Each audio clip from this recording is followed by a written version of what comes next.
Siapa menyangka, lelaki tua berambut putih ini ternyata bekas agen rahasia?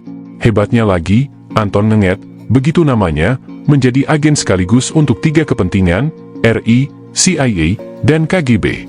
Waktu menjadi agen CIA, mitra kerjanya adalah Stapleton Roy. Pada waktu wawancara ini berlangsung, Roy adalah Dubes AS untuk Indonesia. Berikut penuturannya kepada Detak.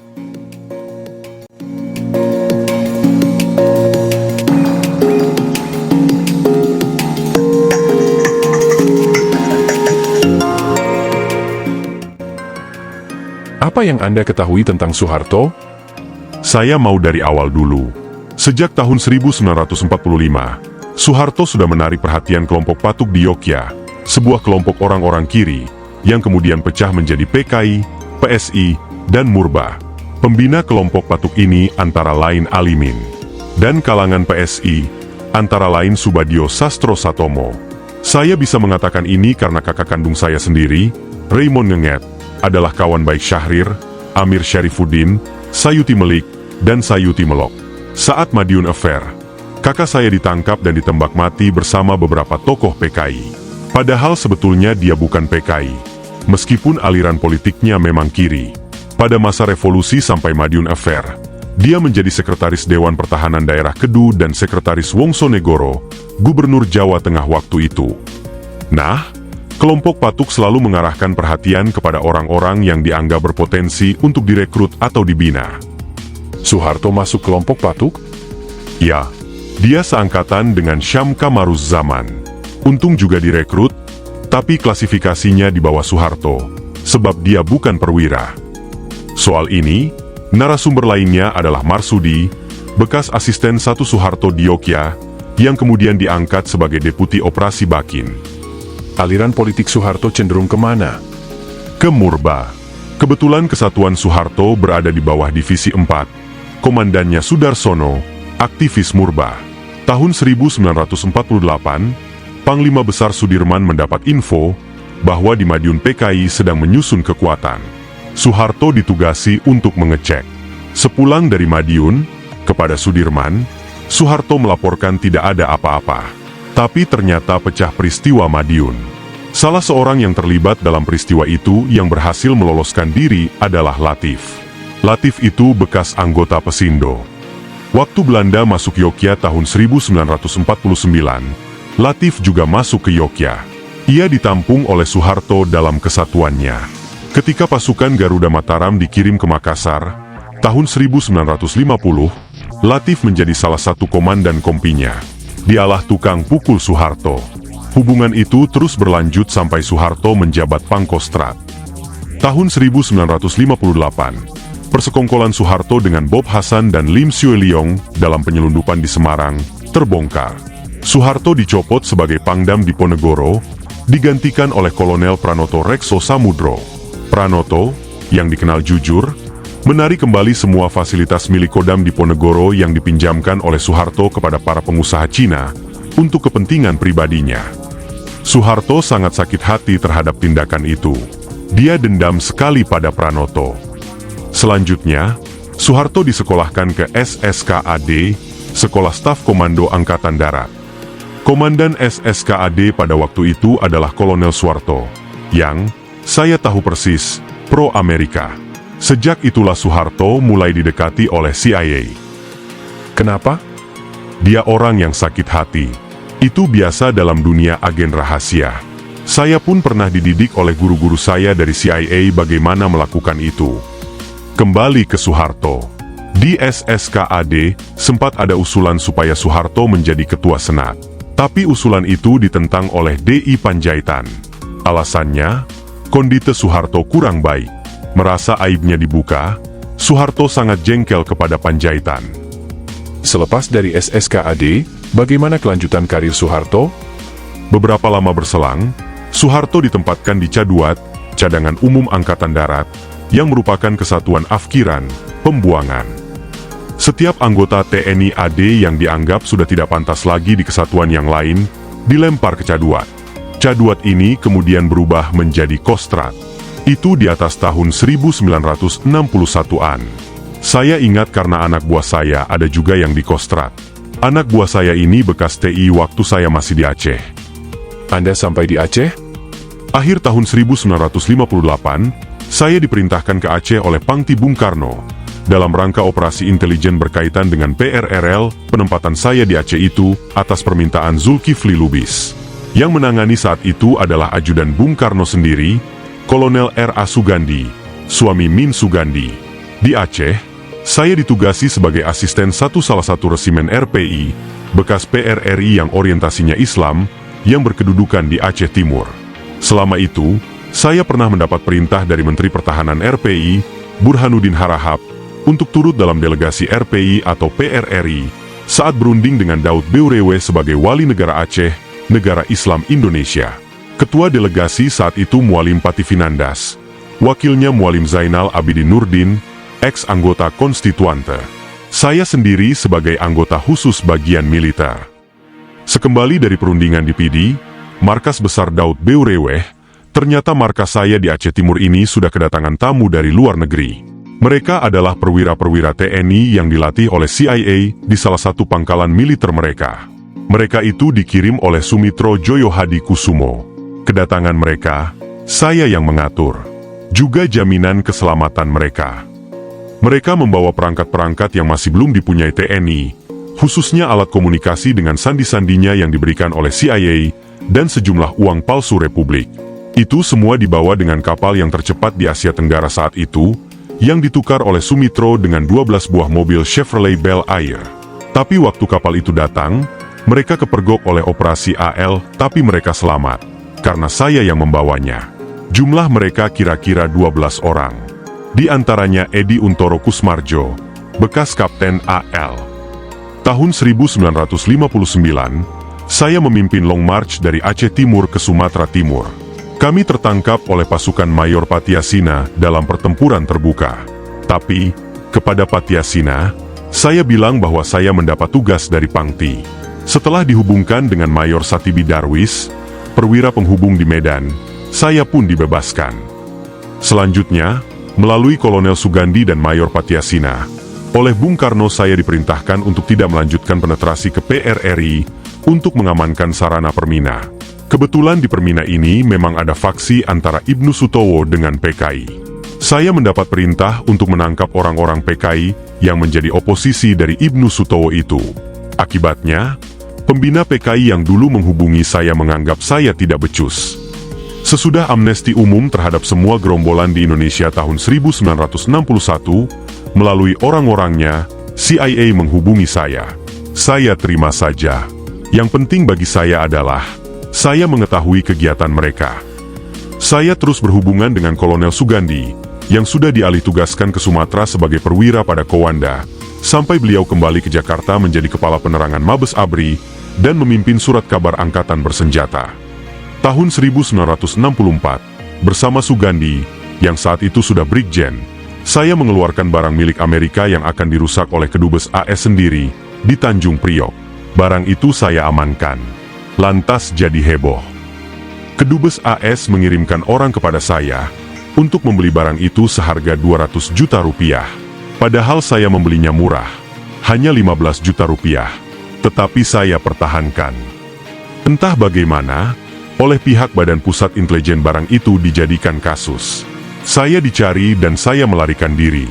Orang yang terlibat dalam kasus itu adalah Sudarpo Sastro Satomo, kakak Subadio Sastro Satomo. Sudarpo ditangkap, sedangkan saya berhasil lolos. Saya melarikan diri ke Surabaya, berlindung di teman-teman saya yang dulu adalah aktivis GPI, diantaranya Jalaluddin, wakil ketua GPI Jatim. Anda terus aktif di situ? Menjelang G30S, saya menyusup ke Jakarta. Saya melakukan hubungan sehari-hari dengan kader-kader PKI yang berperan dalam Biro Khusus PKI Jakarta Raya. Biro Khusus Pusat terdiri dari Syam, Pono, Waluyo. Biro Khusus CDB, Comite Daerah Besar Jakarta Raya terdiri dari Sulistio, Syawal, dan Rustanto. Pertemuan Biro Khusus tingkat Jakarta ini dilakukan di Jalan Karnat 2, di rumah letu TNI AD Rihawan, bekas ajudan Soeharto ketika masih menjadi Pangdam Diponegoro, yang kemudian berdinas di Mabes Kostrad. Bagaimana perkembangan selanjutnya? Sebelum G30S terjadi, Saya ketemu dengan Brigjen Sugandi. Saya bilang, "Mas, ini naga-naganya PKI akan melakukan aksi." Dia jawab, "Ah, kamu ini komunis topohi. Kamu itu kan agen CIA." Bagaimana proses meletusnya G30S? Kebetulan saya tidak di Jakarta waktu peristiwa G30S terjadi. Waktu itu saya sedang berada di rumah istri saya di Bogor. Begitu kejadian, besok paginya saya datang ke Brigjen Sugandi, tapi tidak ketemu. Baru tanggal 2 Oktober ketemu. Saya bilang, "Mas, ini bagaimana?" Dia bilang, "Kita harus kerjasama selamatkan ajaran Bung Karno dan Pancasila." Ya, bolehlah. Tapi apa yang harus saya kerjakan? Saya balik bertanya, "Kamu kan banyak bahan mengenai PKI. Kamu harus bantu ABRI melalui saya. Nanti saya lapor Pak Nasution," katanya. Setelah mendapat jaminan dari Pak Gandhi, saya pun melakukan operasi. Semua biro khusus Jakarta Raya ini, diantaranya Sulis CS, saya proyektir. Bahkan, oleh Rustanto, saya dimintai bantuan untuk menyembunyikan letu TNI AD Kartiman yang terlibat dalam pendudukan RRI pada 1 Oktober 1965. Rustanto ini adalah orang ketiga di Biro Khusus PKI CDB Jakarta Raya. Kartiman saya amankan di Bogor. Tapi semua itu saya laporkan pada Pak Gandhi. Dari Kartiman saya memperoleh informasi bagaimana proses peristiwa G30S terjadi. Saya tanya, "Kenapa Soeharto tidak turut diculik?" Kata Kartiman, "Dia itu kan binaan si Latif. Latif jamin Soeharto ikut kita. Gampang dinetralisir." Saya juga pura-pura mengadakan koreksi. Saya datangi Rustanto. Saya bilang, "Bagaimana ini pembinaan PKI? Orang yang moralnya tidak baik kok dibina?" Saya datangi juga Sulistyo. "Itu bagaimana sih? Kok Latif tidak bisa memanfaatkan kostrat yang ada di tangan Soeharto?" Sulis bilang, "Latif itu goblok. Malah Soeharto yang lebih pintar memanfaatkan kejadian itu." Terus, Suwandi, penasihat Biro Khusus PKI tingkat pusat, meminta supaya saya melindungi Soeparjo, bekas Brigjen TNI AD. Saya tolak. Saya bilang, "Masa 2 orang bersembunyi di tempat saya?" Tak berapa lama, Soeparjo tertangkap. Kartiman tidak tertangkap? Tidak. Saya memang minta kepada Pak Gandhi supaya Kartiman dan anggota Biro Khusus Jakarta Raya jangan ditangkap dulu. Karena keterangan mereka masih saya perlukan dalam pengembangan operasi intelijen yang saya lakukan guna membantu ABRI dan pemerintah RI. Setelah barisan Soekarno gagal melakukan serangan balik terhadap kekuatan Orba, karena Bung Karno tidak menghendaki adanya pertumpahan darah, Sudisman mengalihkan kegiatan PKI ke Jatim.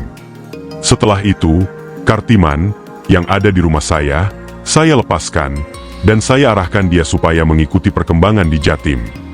Menyusul kejadian itu, Gandhi bilang pada saya, "Ton, operasi intelijen yang kau tangani, saya sudah bicara sama Ali Murtopo. Biar dia saja yang menangani." Kemudian Ali Murtopo berunding dengan saya. Kata Ali, "Bagaimana caranya supaya tidak terjadi pertumpahan darah di Jatim dan Orba berhasil menang?" Operasi yang sudah saya lakukan pun berjalan. Kebetulan waktu itu di Jatim, kekuatan PKI yang dipimpin oleh Sudisman sudah terpecah menjadi 2. Yang satu, orientasinya mau minta bantuan Uni Soviet. Yang satunya lagi berkiblat ke RRT. Yang dengan Soviet berhubungan melalui konsulat Soviet di Surabaya. Karena saya sudah mentakle mereka, saya diikutkan dalam perundingan dengan Uni Soviet. Nah, ini yang saya ikuti terus untuk mencegah agar senjata tidak jatuh ke Blitar Selatan. Sesudah operasi itu berhasil, entah bagaimana, tanggal 1 Oktober 1968, saya ditangkap di rumah saya di Bogor oleh tim operasi Kalong. Wah, ini permainan siapa? Saya dibawa ke Jalan Gunung Sahari. Selama setahun saya tidak diperiksa. Saya hanya ditaruh di tempat pemeriksaan, di mana tiap hari ada orang yang disiksa, bahkan ada yang sampai mati. Sugandi, pengawal keamanan Aidit, masuk juga ke situ. Juga Sampir Suwarto, pengawalnya yang lain, serta Parto, pembantu Bung Karno. Teman-teman DITI, diantaranya Slamet Subandi, Komandan Batalion DITI Bumiayu, dan Nasuhak, ditangkap pula seperti saya. Sampai Hartorba, tokoh Partindo yang juga ditahan di situ, bilang, "Iki dudu PKI wae. Sing ijo yo melu dicekel. ini bukan PKI saja. Yang hijau juga ditangkap. Timbul pertanyaan, ini kok lucu? Apakah ini permainan Ali Murtopo? Sesudah setahun, baru saya diperiksa oleh Overste Suroso, Komandan Tim Operasi Kalong. Dan hasil pemeriksaan itu, Overste Suroso mengatakan bahwa kurang adanya koordinasi sesama badan intel kita, sampai saya ditangkap. Waktu ditanya, saya bilang, saya juga bertanya-tanya kenapa saya ditahan. Lain Mayor Munawar, interrogator yang lain, bilang bahwa dulu di Aceh saya pernah menggagalkan masuknya senjata dan uang palsu milik PRRI Permesta. Mendengar itu, saya langsung yakin, penangkapan itu mesti ada kaitan dengan Ali Murtopo dan CIA. Suroso orang yang jujur. Ia terbuka pada saya, Ton, ini bukan soal G30S. Ini soal kegiatan kau dulu. Memang, Anwar Dus Sulaiman pernah saya uruskan waktu ia pulang dari luar negeri. Saya juga yang menyalurkan ke Padang melalui Medan. Di Medan dia ditangkap oleh Pak Hugeng. Tapi bukan atas petunjuk saya. Saya bilang, saya tidak gegabah. Saya tahu sanksinya kalau saya itu dianggap pengkhianat oleh CIA. Pasti saya didor. Kalau saya mau keluar, ya keluar saja tanpa harus jadi pengkhianat. Kemudian, karena pihak pemerintah menghendaki peran saya untuk menelusuri kegiatan Uni Soviet, saya pun dilepas. Bahkan sementara waktu, saya dijadikan interrogator terhadap orang-orang PKI yang ada di tahanan itu. Saya terima dengan syarat tidak ada kekerasan. Karena, kalau dengan kekerasan, biasanya orang itu memberikan keterangan yang overestimate. Suroso minta supaya saya menelusuri kembali hubungan dengan KGB. Saya telusuri. Saya berhasil. Saya menjalin hubungan erat dengan sekretaris satu kedutaan besar Uni Soviet di Jakarta. Namanya Yurikov, menantu Koshigin, tokoh KUS. Oleh KGB, kemudian saya malah ditugasi melakukan penetrasi ke kegiatan Kedubes AS. Saya bilang, baik, saya kerjakan. Saya ngelamar ke Kedubes AS dan langsung diterima. Jadi, mereka memanfaatkan saya kan? Tapi saya lapor ke Pak Hugeng sebagai Kapolri. Tidak kepada Bakin atau kepada Teperpu. Karena saya tahu orang-orang itu, Niciani dan Ali Murtopo itu orang CIA. Pak Hugeng membantu saya mengecek nama-nama orang Amerika yang menghubungi saya. Yang mengecek adalah deputi operasi beliau, Katik Saroso namanya. Selanjutnya, Amerika menghendaki agar saya mau jadi agen CIA. Saya dites oleh 2 tenaga ahli yang dikirim langsung dari markas besar CIA. Ujian saya diantaranya pakai lie detektor. Saya dimaki-maki, dijambak, diludahi, tapi saya teteg, tenang saja. Saya dinyatakan lulus. Nama saya diubah, ditambah Robert Killer, digaji $100 AS, dengan jaminan kesehatan, dan bisa jadi warga negara Amerika. Nah, disitulah saya bisa mengetahui bagaimana orang-orang Amerika memanfaatkan orang-orang Indonesia yang dianggap perlu dimanfaatkan. Ada yang langsung, ada yang tidak langsung. Sampai sekarang masih sebagai agen CIA? Tahun 1972, saya berniat keluar dari CIA. Saya ajukan niat itu kepada orang yang pertama kali merekrut saya, yaitu John dan Roy, Stapleton Roy, sekarang Duta Besar AS untuk Indonesia. Kepada mereka saya katakan, bahwa saya khawatir kelak saya dianggap sebagai pengkhianat oleh bangsa saya, pemerintah saya, dan anak cucu saya. Alasan itu diterima. Saya boleh keluar, tapi sama sekali tidak boleh mengutarakan bahwa saya pernah jadi agen CIA. Kembali ke soal yang terkait dengan peristiwa G30S. Baik, dari hasil diskusi dengan anggota Biro Khusus PKI, saya tahu bahwa Soeharto dianggap sebagai orang yang tidak tepat dijadikan kader. Moralnya dianggap kurang baik dan tidak bisa dipercaya. Ia suka nyelundup, jadi maling, dagang, nyatut, memberikan keterangan hendak benar. Jadi, klasifikasi dia di PKI hanyalah orang yang bisa dimanfaatkan.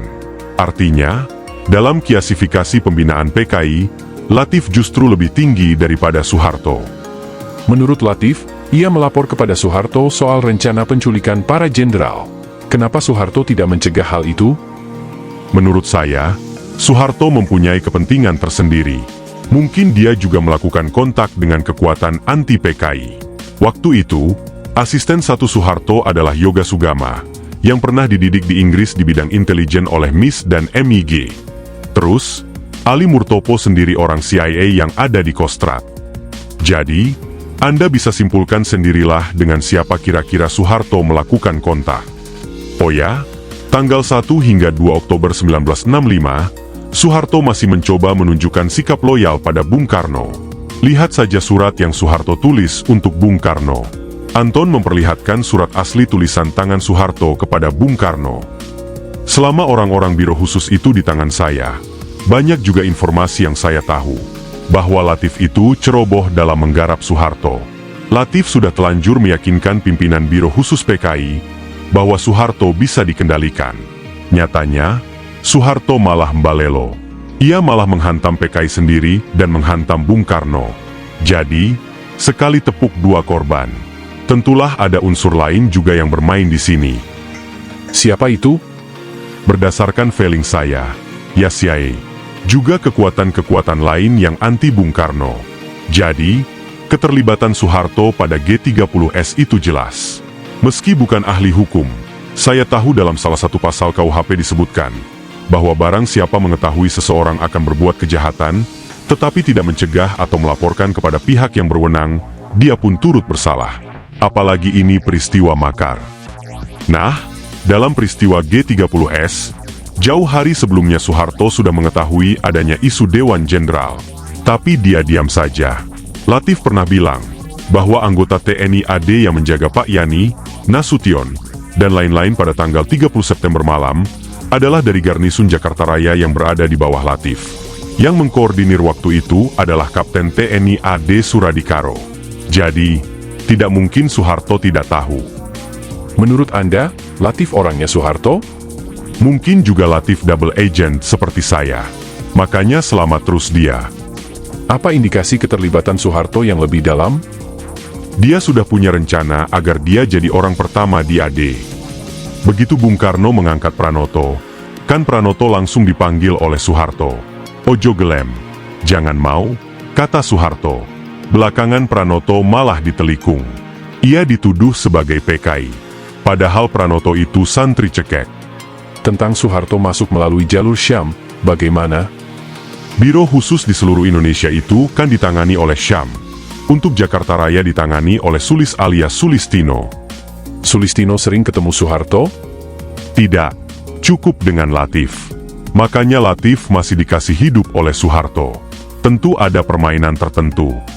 Kenapa Latif baru mengungkap sekarang? Tidak dulu-dulu? Saya kurang tahu itu. Tapi ketika sedang jaya-jayanya Soeharto, Latif boleh keluar dari penjara.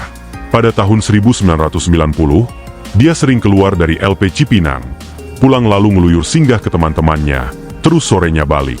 Anda bisa menilai sendiri soal ini. Apakah Soeharto tahu dia dibina PKI? Saya rasa dia tahu. Apa buktinya? Sekarang, seperti Latif misalnya, bicara kepada Soeharto soal infor masih mengenai Dewan Jenderal. Kan Soeharto bukan membahas untuk kepentingan AD. Untuk kepentingan si Latif. Misalnya, Latif lapor atau mengatakan, "Pak, nanti malam ada yang mau diculik." Itu kan untuk kepentingan PKI. Kalau untuk kepentingan AD, Soeharto mestinya mencegah penculikan itu. Itu salah satu teori. Bagaimana soal hubungannya dengan Jenderal Yani? Memang, sejak lama Soeharto tidak senang dengan Yani. Waktu Bung Karno mengangkat Yani sebagai KSAD, Soeharto kurang senang karena merasa dirinya lebih senior. Sewaktu Soeharto jadi Pangdam Diponegoro, Yani masih di bawah Soeharto.